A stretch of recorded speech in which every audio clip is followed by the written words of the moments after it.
අනිච්චවත සංඛාරා උපේ ගම්මානයට නිතර ආව ගිය සමහර වෙලාවට අපි කරදරයක් හැටියට සලකපු හැබැයි දවසක් දෙකක් ආවේ නැත්තම් අද ආවේ නෑ නේද කියලා අපි හැමෝම කතා වුණු ඒ අලියා එහෙම නැත්තම් අපේ ගමේ අය කියන්නේ අලි මහත්තයා කියලා එහෙම නැත්තම් සමහර අය කියන්නේ අලි රජා කියලා එහෙම නැත්තම් ලොකු එක්කනා අලියා කියලා විතරක් කියන්නේ බොහෝම ගෞරවයෙන් අපේ මිත්‍රයෙක් හැටියට සලකපු ඒ එකස් අන්ධ එක හැප් පේන්නේ නැති ඇතාට ඇස් දෙකම පේන පොලිස් නිලධාරීන් විසින් වෙඩි තියලා තියෙනවා.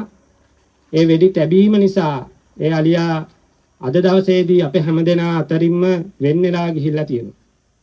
ඒ වෙන් වෙලා යෑම මම හිතනවා අපේ ගම්මානේ ඉන්න මේ අලියත් එක්ක ගනුදෙනු කරපු මේක විතරක් නෙවෙයි තව බොහෝ දෙනෙක් ඉන්නවා. ඒ හැම දෙනාත් එක්කම ගනුදෙනු කරපු අපි දන්නවා අපි හැමෝගෙම හිතවල යම් සංවේගයක් ඉතුරු කරලා තියෙන කොටසක් කියලා. හැබැයි මේ සංවේගය ඒ වේදනාව බොහෝ දෙනෙක් පිට කරන්නට බයයි. ඒකට හේතුව තමයි මේ රාත්‍රී කාලයේ මම මේ අවස්ථාවට සම්බන්ධ වෙනකොට මෙතනටත් ඇවිල්ලා ඉන්න මේ පොලිසිය මහත්තයාර අතට බැන්ඩේජ් එකක් ගොතාගෙන හරිම මට දකින්නත් හරි අප්‍රසන්නයි. ඒ මූණ මට මිනිස්සු අප්පිරියා වෙන්නේ. නමුත් එතුමා හැසිරිච්ච විදිය මට හිතෙනවා එයා බීලා හිටියේ කියලා. ඒ වගේ මෙතන පිරිසකුත් බීලා හිටියා. හැබැයි නිලැඳුමින් සැරසිලා හිටපු නැති නිසා මම ඒකට මොකුත් චෝදනා කරන්නේ. මිනිස්සු වුණාම කන්න ඕනේ, බොන්න ඕනේ, ආතලක ඉන්න ඕනේ කියලා අපි කියනවා කතාවට. හැබැයි තව කෙනෙක්ගේ ජීවිතයක් ආතලයකට ගන්න එක, තව කෙනෙක්ගේ ජීවිතයක් පීඩනයට ලක් කරන එක, තමන්ගේ තනතුරු පාවිච්චි කරලා අනිත් අයව පීඩනයට ලක් කරන එක අපි කිසිම වෙලාවක අනුමත කරන්නේ නැහැ. ඊයේ මම මෙතෙන් ඇවිල්ලා කියනකොට අයියෝ මේ එක හැප්පෙන්නේ නැති අලියා නේද මැරිලා ඉන්නේ කියලා ඇහැවා මට කිව්වා. එහෙනම් ඉතින් තිබ්බනේ වාට වනජීවියකට කියලා බෙල්ලේ බෝඩ් එකක් එල්ලන්න එක හැක් මේ අලියාගේ පේන්නේ මේ අලියා කිසිම කෙනෙකුට කරදර කරන්නේ නැහැ කියලා බෝඩ් එකක් එල්ලන්න තිබ්බනේ. එහෙනම් අපි වෙඩි තියන්නේ නැහැ නේ කියලා. තවත් එක්කෙනෙක් කියනවා එතන ඉඳලා මම මේ කතා ටික කියන්නේ මේ පොලිසියත් එක්ක තරහක් ඇති කරන්නේ නෙමෙයි.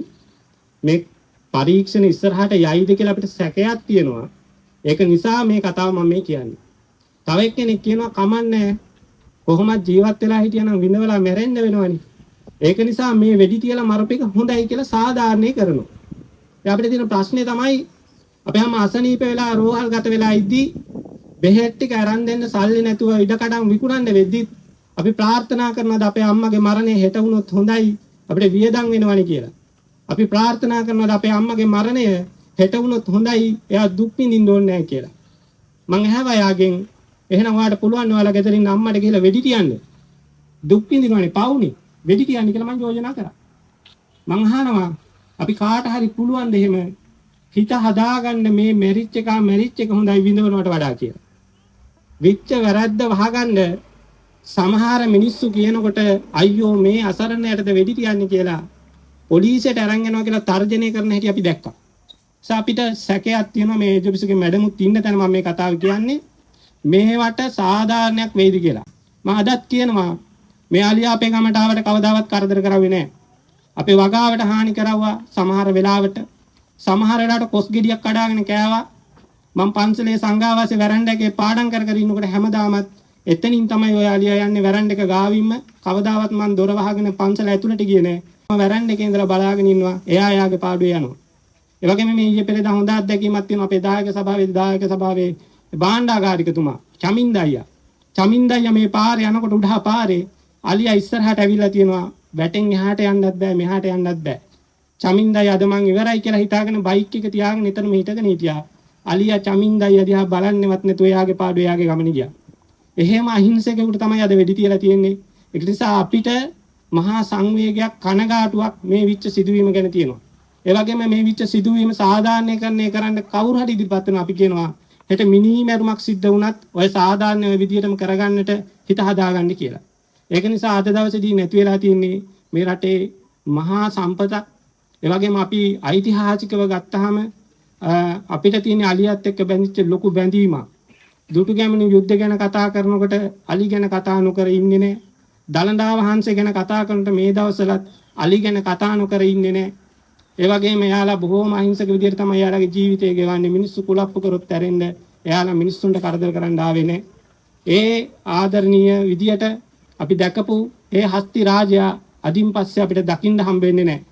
එසා අපි ප්‍රාර්ථනා කරනවා මෙවැනි කුරිරු ලෝකෙක මේසා විශාල දුකක් වින්දනය කරමින් මරණයටපත් වුණු මේ ඇතාට අලියට අපි ප්‍රාර්ථනා කරනවා මතු ආත්ම භාවයේදී බෝසත් කුලයක ඉපදිලා මෙහෙම ගමනක් යන්න වුණාට මතු ආත්ම භාවයකදී මනුෂ්‍ය ආත්මයක් ලැබෙන්න අපි ප්‍රාර්ථනා කරනවා.